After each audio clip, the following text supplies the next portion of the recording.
Oi, eu sou a Ana Gabriela e eu sou uma psicóloga também. E nesse vídeo nós vamos falar sobre o momento em que quase todas as famílias passam, principalmente mães e pais, a síndrome do ninho vazio.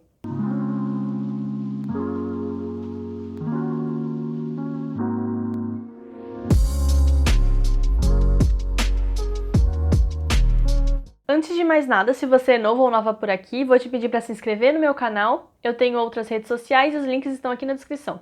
A síndrome do ninho vazio é caracterizada pelo surgimento de sintomas depressivos por parte dos pais depois que os filhos saem de casa. Esse sentimento de ninho vazio começa a partir do momento em que os pais, que antes tinham uma vida organizada e voltada para a educação e criação desses filhos, se percebem sem eles mais em casa. Esses filhos saíram de cena. Então esses pais, essas pessoas, param de ver sentido nas coisas cotidianas e se sentem meio perdidos por não precisarem mais cuidar de alguém, ter esse papel de zelo com outra pessoa.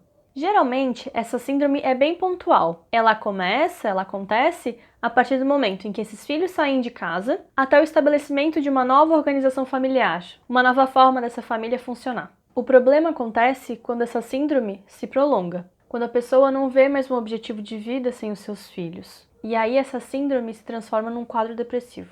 A gente costuma perceber essa síndrome mais em mulheres, em mães, quando a gente compara com os pais, mas isso não é à toa não. Ao longo da vida, do casamento, homens e mulheres tendem a ir em caminhos diferentes, de acordo ali como eles vivem as suas individualidades. E nesse momento não é diferente. Vou criar aqui um exemplo, um cenário para poder exemplificar melhor. Imagine uma família branca, de classe média, na qual o homem era o provedor, a pessoa que trabalhava e trazia dinheiro para casa, e a mulher, majoritariamente ao longo da sua vida, desempenhou exclusivamente o papel materno. Nesse período de saída dos filhos de casa, os homens tendem a procurar mais intimidade dentro do casamento, a quererem ficar mais íntimos das suas parceiras. Enquanto que do outro lado, e ao mesmo tempo, as mulheres se sentem mais energizadas e com vontade de procurar e desenvolver outros aspectos da vida delas que elas não tiveram o mesmo cuidado enquanto estavam criando os filhos. O problema é que nesse tipo de caso, as mulheres geralmente já têm alguma noção de intimidade ou já sabiam da importância da intimidade. E os homens já tiveram a oportunidade de desenvolver outros âmbitos da vida deles.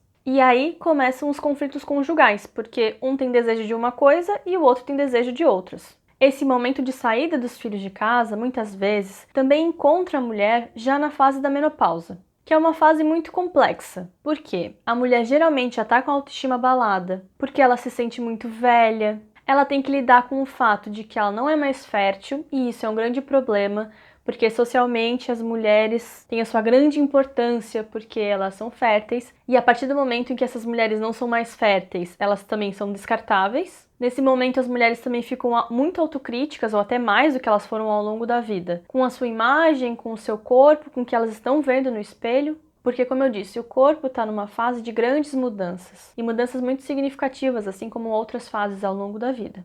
E bom, por si só, isso tudo que eu falei já é bastante estressante. E aí os filhos me inventam de sair de casa e viver as suas vidas, o que é certo, muito importante e muito saudável. Vão viver as suas vidas.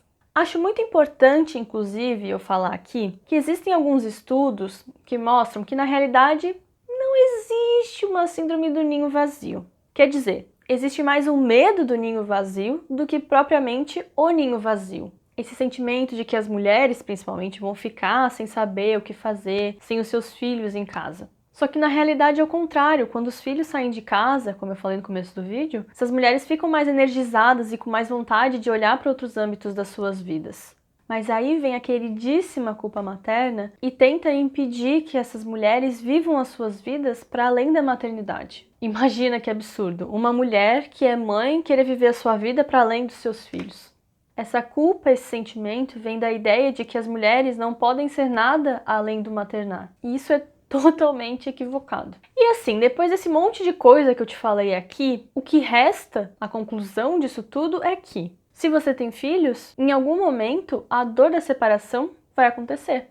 Essa separação ela é certa e ela precisa acontecer. Ela é saudável. É mais um momento, mais uma oportunidade de cortar o cordão umbilical. Por mais que grande parte das pessoas não estejam prontas para isso. E não são só as mães que não estão prontas, muitas vezes os pais não estão prontos e os filhos não estão prontos. mas a separação precisa acontecer. A intensidade dos sentimentos que aparecem nesse momento e o tempo que eles vão permanecer tem muito a ver com os laços familiares que foram construídos ao longo da história daquela família, além dos motivos que levaram esses filhos a saírem de casa. Se foi algo considerado mais natural, a pessoa casou, ela foi para a universidade, ou só foi viver a vida dela em outro espaço, no canto dela, ou se foi algo mais conflitante, uma discussão, uma briga ou até a morte. Como vai acontecer esse momento, como a família vai lidar com a dor da separação e depois se reorganizar, vai depender muito de como a família lida com esse tipo de sentimento e com outros sentimentos também, e das histórias individuais também, como aquelas pessoas, como indivíduos, encaram esse tipo de momento. Existem alguns pontos cruciais para que a dor da separação seja o mais natural e saudável possível para o sistema familiar. Como, por exemplo, permitir que a família se modifique, entender as novas dinâmicas, conversar com a família, né? O diálogo ele é muito importante nas famílias, principalmente nesse casal que agora vai ficar sozinho e vai viver de novo uma nova forma de funcionar. É muito importante ter paciência também, paciência com seus sentimentos e paciência por parte dos filhos, porque às vezes há uma grande intensidade nos sentimentos. E como mãe e filho, filha e pai, filho, filha, vão lidar com essa intensidade, com sentimentos que se afloram no momento dessa separação. Porque assim, lembre-se você, filho ou filha, se você decidir em algum momento também ter filhos, você vai passar pelo que eles estão passando também. E, obviamente, a psicóloga vai te lembrar que psicoterapia é e deve ser uma opção. Na terapia é possível a gente refletir individualmente ou em grupo sobre os processos, sobre as histórias, sobre os novos caminhos possíveis depois daquela separação. Ai, mas meus filhos não moram mais na mesma cidade, eles moram muito longe. Terapia online. A tecnologia está proporcionando isso pra gente.